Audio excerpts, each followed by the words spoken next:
Welcome to Penrose Learning, where we make understanding easy. You start by adding a canvas and event system so UI can render and receive input. Next, choose either the legacy UI text or TextMeshPro.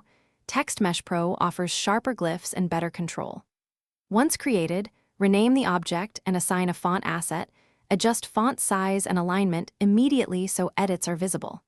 Make sure rich text is enabled if you'll use bold or color tags. This prepares the object for direct text edits and scripting changes without extra setup delays.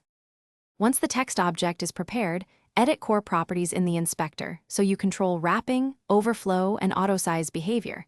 This prevents clipping and inconsistent layouts.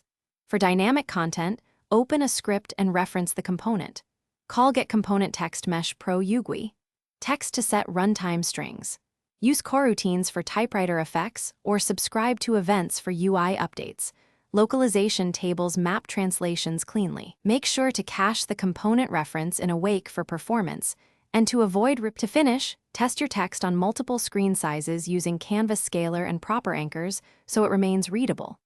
Once done, profile for GC spikes from frequent string concatenation and switch to string builder if necessary. Make sure localization keys resolve and that prefabs carry font assets. If text disappears, inspect console for null refs, confirm the game object is active, and verify the TMP atlas or fallback fonts are present. This gives you reliable, production-ready UI text. Thanks for watching. If this was helpful, leave a like and consider subscribing. See you next time.